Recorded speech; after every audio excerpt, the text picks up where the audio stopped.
The massive Krafak warship loomed over the small human defense fleet at the edge of the Sol system. General Zixtal, the 8-foot-tall commander of the alien invasion force, burst into thunderous laughter as he studied the tactical display. "They send these tiny vessels to oppose us?" he bellowed, his secondary heart pulsing with amusement. "The humans must truly be desperate. Our smallest scout ship is larger than their largest defender." His bridge crew joined in the mockery. The Krafak were a warrior race that valued size above all else, in their ships, their weapons, and their soldiers. The human vessels before them seemed like children's toys in comparison. "Sir," his tactical officer reported, "scans show their largest vessel carries only 500 soldiers. Our forward battalion alone has 10,000 warriors." General Zixtal's laughter echoed through the command deck. "Then this will be even easier than expected. Launch the boarding parties. Let's show these tiny humans what real warriors can do." Massive drop pods erupted from the Krafak warship, each one carrying 50 heavily armed soldiers. They slammed into the hull of the human vessels like metallic meteors, cutting through the outer armor with plasma torches. But as the Krafak warriors burst through the breaches, their laughter died in their throats. The human soldiers they encountered were indeed small, barely half the size of a Krafak warrior, but they moved with terrifying speed and precision through the tight corridors of their ships. While the bulky Krafak struggled to maneuver in the confined spaces, the humans darted between them like water through stones.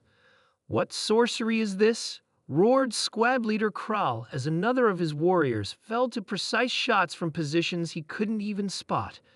The humans seemed to be everywhere and nowhere at once, using their smaller size to take cover behind equipment and in maintenance shafts that the Krafak couldn't access. On the bridge of his flagship, General Zixtal watched in growing horror as the tactical display told a story he couldn't comprehend. His warriors were being systematically eliminated by a force less than 1/10 their size. "Impossible," he snarled. "How can they?" His tactical officer's voice shook as he reported, "Sir, we're detecting human soldiers inside our own ship. They must have used our boarding tubes while we were focused on the assault." The humans had turned the Krafak's own attack against them. While the aliens were busy trying to board the human vessels, small teams of human special forces had slipped aboard the Krafak ship. Their smaller size allowed them to bypass security systems designed to detect the much larger alien warriors.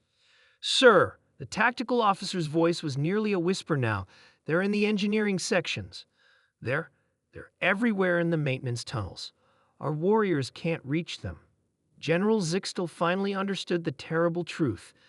The Krafak had built their ships and weapons assuming all worthy opponents would be as large and powerful as themselves. But the humans had turned their weakness into an incredible advantage. Every maintenance shaft, every service tunnel, every ventilation duct had become a highway for the human soldiers to move through the ship unseen. "Fall back," he ordered, but it was too late. The humans had already disabled their engines and weapon systems. The mighty Krafak warship was dead in space. Hours later, as General Zixtal signed the surrender documents, he couldn't help but ask the human commander, "How? How did you defeat us with such a tiny force?" Captain Sarah Chen smiled. "You made the mistake of thinking bigger always means better. Humans have been using our size to our advantage for thousands of years. From the ancient Greeks hiding in the Trojan horse to modern special forces, we've learned that sometimes the smallest solution is the most effective." She gestured to her soldiers, who stood proudly despite being dwarfed by their alien counterparts. "You laughed at our tiny army, but you forgot something crucial. It's not the size of the warrior that matters, but their skill, their adaptability, and their ability to turn apparent disadvantages into strengths."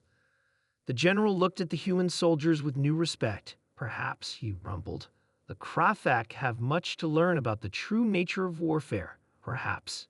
Captain Chen agreed. "We all have something to learn from each other. Size isn't everything, a lesson your people learned today, and one that humanity has known for a very long time." As news of the battle spread throughout the galaxy, other alien races took note. The humans might be small compared to many species, but they had proven themselves to be formidable warriors.